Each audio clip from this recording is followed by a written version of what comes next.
Hi everyone, जैसे कि सभी को पता है कि पंजाब में इलेक्शंस का टाइम है। तो अगर इलेक्शंस का टाइम है, मास्टर कैडर है, लेक्चरर कैडर है, इनकी सबकी वैकेंसीज आने वाली हैं।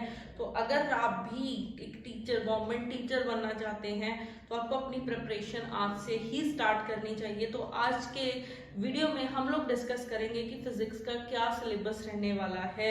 2022 के पेपर के बाद बच्चे बहुत डर गए हैं कि फिजिक्स तो हमने सब्जेक्ट लेना ही नहीं है, सारे बॉटनी जूलॉजी की तरफ जा रहे हैं। तो फिजिक्स बहुत इजी सब्जेक्ट है। पहले हम लोग डिस्कस करते हैं इसका सिलेबस।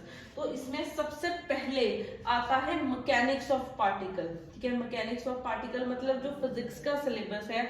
अगर आप फिजिक्स मास्टर कैडर के लिए प्रिपेयर कर रही हैं तो आपको +1 +2 की बुक उठाने की जरूरत नहीं है, साइड में रख दो उसको। आपको करनी है ग्रेजुएशन और मास्टर्स लेवल की प्रिपरेशन, गेट लेवल की प्रिपरेशन चाहिए अगर आप फिजिक्स मास्टर कैडर का पेपर क्लियर करना चाहते हैं। मतलब पेपर जो था 2022 का बहुत ज्यादा इजी आया था। लाइक 50 क्वेश्चन आप 20 मार्क 20 मिनट में कर सकते थे आराम से। अगर आपने उस लेवल की हमसे पढ़ा होता, ठीक है, मेरे से पढ़ा होता तो 50 क्वेश्चन करने के लिए सिर्फ 20 मिनट लगने थे। तो राइट गाइडेंस नहीं थी। आप लोग +1 +2 की बुक्स रट के बोल रहे हो कि हमारी प्रिपरेशन हो गई, आप मॉक टेस्ट सीरीज पे ढूंढ रहे हो। नहीं, +1 +2 की बुक्स जस्ट आपके प्लस पॉइंट है कि आपको बेसिक आते हैं कि फोर्स क्या है, वेक्टर्स क्या है, ठीक है, ये सब चीजें। बट जो मेन है वो है ग्रेजुएशन और मास्टर्स लेवल। तो इसमें देखो सबसे पहले आता है मैकेनिक्स ऑफ पार्टिकल। ठीक है, सबसे पहले आता है मैकेनिक्स ऑफ पार्टिकल, जिसमें हम लोग लाइक सिस्टम्स के बारे में पढ़ते हैं कि एक सिस्टम से, कार्टेशियन कोऑर्डिनेट सिस्टम से हम लोग स्फेरिकल में कैसे जाना है, सिलेंड्रिकल में कैसे जाना है, वेलोसिटी निकालनी है, कार्टेशियन में कैसे निकालेंगे, सिलेंड्रिकल में या फिर स्फेरिकल कोऑर्डिनेट्स में या पोलर कोऑर्डिनेट्स में। तो ये सब चीजें हमने यहाँ पे पढ़नी है। फिर उसके बाद सेंट्रल फोर्स मोशन आ जाता है। ठीक है, फिर उसके बाद आपके पास सेंट्रल फोर्स मोशन में आगे केपलर्स लॉ, ये सब चीजें आ जाती हैं। फिर रिजिड बॉडी डायनामिक्स आ जाती है। ठीक है, फिर उसके बाद इसी में इंक्लूड हो जाती है स्पेशल रिजिड बॉडी डायनामिक्स का पार्ट है ये सारा कुछ। इसमें parallel axis theorem, perpendicular axis theorem सब आ जाती हैं। ठीक है, फिर उसके बाद फिर कॉन्टिन्यूअस सिस्टम के लिए आ जाता है। फिर उसके बाद सबसे इंपॉर्टेंट चीज स्पेशल थ्योरी ऑफ रिलेटिविटी, बहुत क्वेश्चंस पूछे जाते हैं इसमें से। तो ये सारा आपका क्लासिकल मैकेनिक्स का पार्ट है। उसके बाद ऑसिलेशंस एंड वेव्स, इसमें 3 ही चैप्टर्स होते हैं। इसमें 3 ही चैप्टर्स होते हैं। एक डैम्प्ड ऑसिलेशंस होती हैं। पहले हम लोग पढ़ते हैं कि simple harmonic motion in undamped motion, जब कोई भी एनर्जी लॉस नहीं होता है। फिर हम लोग पढ़ते हैं डैम्प्ड मोशन। ठीक है, फिर हम लोग डैम्प्ड मोशन पढ़ते हैं जहां पे एम्पलीट्यूड टाइम के साथ चेंज करता है, डिक्रीज करता है। फिर उसके बाद आ जाता है हमारे पास फोर्स ऑसिलेटर। फोर्स लगाते हैं तब हमारे पास जो ऑसिलेशन होते हैं वो सारी स्टडी हम लोग फोर्स ऑसिलेशन वाले चैप्टर में पढ़ते हैं। फिर उसके बाद आ जाता है वेव मोशन, जहाँ पे हम लोग वेव्स की स्टडी करते हैं। फिर उसके बाद नेक्स्ट आ जाता है हमारे पास ज्योमेट्रिकल, ये थोड़ा सा ऑप्टिक्स का पार्ट है। इसमें हम लोग लाइक इंटरफेरेंस है, डिफ्रैक्शन है, इन सब चीजों के बारे में पढ़ते हैं। ठीक है, तो इसमें जंक्स, डबल स्लिट एक्सपेरिमेंट, ये सब चीजें आ जाती हैं। ये सारा डिफ्रैक्शन वाला पार्ट हो गया। उसके बाद नेक्स्ट हमारे पास आ जाता है पोलराइजेशन, ये भी बहुत लेजर हो गया। इसमें पोलराइजेशन की पोलराइज लाइट क्या होती है, फिर उसमें आगे हमारे पास कैटेगरीज हो जाती हैं कि लीनियरली पोलराइज लाइट क्या है, सर्कुलर क्या है, इलिप्टिकल क्या है। फिर आगे हम लोग वेव गाइड के बारे में, वो सारा ईडी का पार्ट हो जाता है। ठीक है, half wave plate, full wave plate, वो सब चीजें हम लोग इस चैप्टर में पढ़ते हैं। और साथ में लेजर आ जाती है, laser 2 level laser, 3 level laser, उसकी टाइप्स क्या है, हीलियम नेनो लेजर है, रूबी लेजर, सब चीजें इसमें आ जाती हैं। फिर उसके बाद ये भी लेजर का ही पार्ट है। फिर उसके बाद सबसे इंपॉर्टेंट आता है इलेक्ट्रिसिटी एंड मैग्नेटिज्म। सबसे पहले वेक्टर्स आएंगे, बेसिक टूल्स हैं ये कि डाइवर्जेंस क्या है, कर्ल क्या है, आपके पास वेक्टर्स क्या होते हैं। ठीक है, फिर उसके बाद फंडामेंटल थ्योरम्स होती हैं, surface integral, line integral, volume integral कैसे सॉल्व करना है, सब चीजें आपकी यहाँ पे आती हैं। फिर उसके बाद आ जाता है इलेक्ट्रो चार्ज के बारे में पढ़ते हैं। इलेक्ट्रिक फील्ड हो गया, कूलम लॉ हो गया, इलेक्ट्रिक फील्ड गॉस लॉ हो गया हमारे पास, तो सब चीजें। ठीक है, फिर पोटेंशियल आएगा, फिर उसकी आगे स्टैंडर्ड प्रॉब्लम्स आ जाती हैं। फिर उसके बाद नेक्स्ट नेक्स्ट हमारे पास वही फिर कैपेसिटर वाली चीज आ जाती है, फिर हम लोग मल्टीपोल एक्सपेंशन करते हैं, फिर करंट के बारे में पढ़ते हैं, ये सारी चीजें इसमें इंक्लूड हो जाती हैं। तो बाउंड्री कंडीशंस हो गई, मेथड ऑफ इमेजेस वाला टॉपिक हो गया, ये सब चीजें इसमें इंक्लूड होंगी।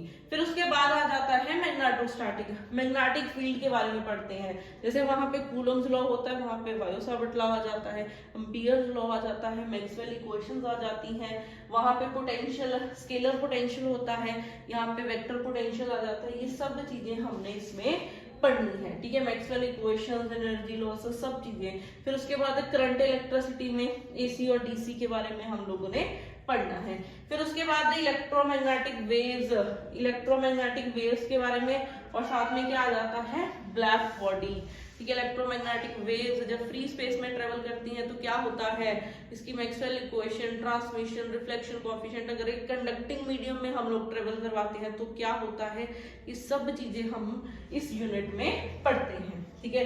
फिर ब्लैक बॉडी रेडिएशन के बारे में, ये तो मैंने बहुत बार रिपीट भी किया उसके, इसमें से क्वेश्चन तो पक्का आते ही आते हैं। तो ब्लैक बॉडी रेडिएशन भी एक इम्पॉर्टेंट टॉपिक है। उसके बाद नेक्स्ट आ जाता है थर्मल एंड स्टैटिस्टिकल फिजिक्स। इसमें से 2022 का जो पेपर आया था थर्मो एंड स्टैटिस्टिकल से 10 क्वेश्चन आए हुए हैं। थर्मो एंड स्टैटिस्टिकल से टोटल 10 क्वेश्चन आए, तो इतना स्कोरिंग पार्ट है, इस पे तो मोस्ट इंपॉर्टेंट लिख लेना चाहिए आपको। तो यहाँ पे थर्मोडायनामिक्स में स्टार्ट होता है, बेसिक टूल्स होते हैं, ठीक है। फर्स्ट लॉ क्या होता है, जीरो लॉ क्या होता है, रिवर्सिबल और रिवर्सिबल, फिर मैक्सवेल इक्वेशन क्या है, फिर डिफरेंट प्रोसेसेस होते हैं, आइसोथर्मल है, एडियाबैटिक है, आइसोपोरिक है, आइसोबैरिक है, ठीक है। फिर उसके बाद आपके पास मैक्सवेल इक्वेशंस आती हैं, फिर इसके बाद मैक्सवेल बोल्ट्जमैन डिस्ट्रीब्यूशन होती है जिसमें हम वेलोसिटी डिस्ट्रीब्यूशन, स्पीड डिस्ट्रीब्यूशन, ये सब चीजें पढ़ते हैं। फिर उसके बाद आपके पास नेक्स्ट आ जाता है स्पेसिफिक हीट के बारे में, इको पार्टीशन थ्योरम, ठीक है, बहुत क्वेश्चन आए हुए थे इसमें से। फिर उसके बाद ये टॉपिक आ जाता है हमारा फेज ट्रांजिशन का, ठीक है। फिर उसके बाद स्टार्ट करते हैं स्टैटिस्टिकल। स्टैटिस्टिकल में बेसिक स्टैटिस्टिकल में हम लोग सबसे पहले पढ़ते हैं डिफरेंट पार्टिकल्स क्या होते हैं, classical particle, fermion, boson, Fermi distribution, ये सब चीजें हमने इसमें पढ़नी है। चाहे वो बोस डिस्ट्रीब्यूशन है, एफडी है, फर्मी डायरेक्ट डिस्ट्रीब्यूशन है, सब चीजें हम लोग इसमें स्टडी करेंगे। फिर उसके बाद आ जाता है क्वांटम, ठीक है। उसके बाद क्या आ जाता है क्वांटम। उससे पहले देखो जो भी मैंने टॉपिक्स डिस्कस किए हैं कोई +1 +2 के टॉपिक्स नहीं है, सब चीजें हम लोग ग्रेजुएशन और मास्टर्स लेवल में करते हैं। तो जो स्टूडेंट +1 +2 पढ़ के बैठे हैं ना, तो अभी भी टाइम है, स्टार्ट करो अपनी ग्रेजुएशन और मास्टर्स लेवल की तैयारी। गेट का एक पेपर रटा होना चाहिए आपका, अगर आप मास्टर कैडर क्लियर करना चाहते हो।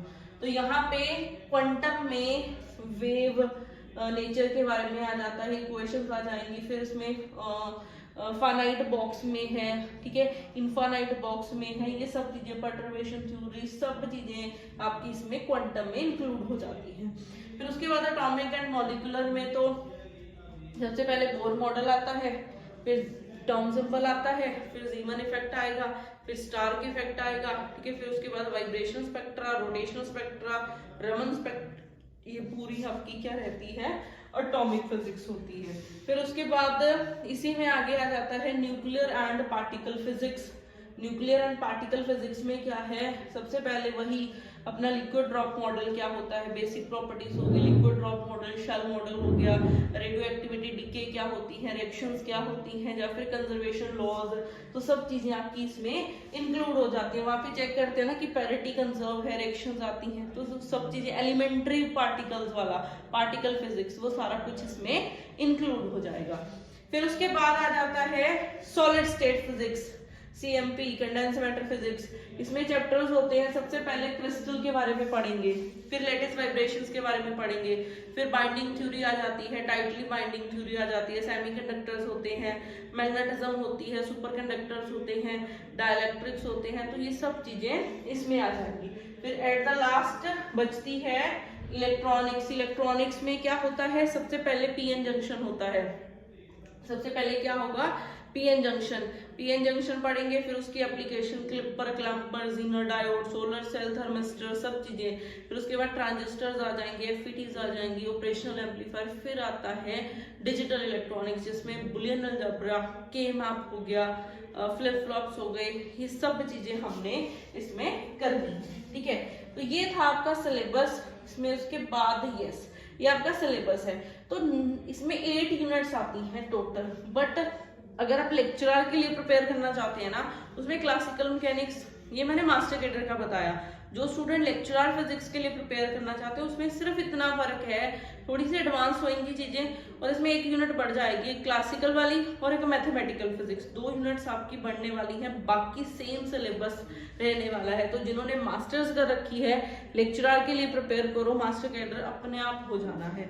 तो जो भी स्टूडेंट मास्टर कैडर के लिए प्रिपेयर कर रहे हैं, तो अपनी टारगेट रखो कि हमें ग्रेजुएशन और मास्टर्स लेवल करना है। ठीक है, अगर आप पेपर को मतलब 50 में से 45, 48, 49 ऐसे मार्क्स लेके जाना चाहते हो, बाकी आपको इसकी पीडीएफ चाहिए सिलेबस की, या फिर केमिस्ट्री का सिलेबस चाहिए, बॉटनी, जूलॉजी का, किसी का भी सिलेबस चाहिए, तो वो आप हमारी वेबसाइट से ले सकते हैं। कोई भी क्वेरी होती है, जैसे हमारे इसके भी रिसेंटली न्यू बैचेस भी स्टार्ट हुए हैं मास्टर कैडर के लिए, चाहे लेक्चरर है, चाहे चंडीगढ़ टीजीटी है, तो सबके हमारे ऑनलाइन बैचेस चल रहे हैं, तो आप वो भी ज्वाइन कर सकते हैं।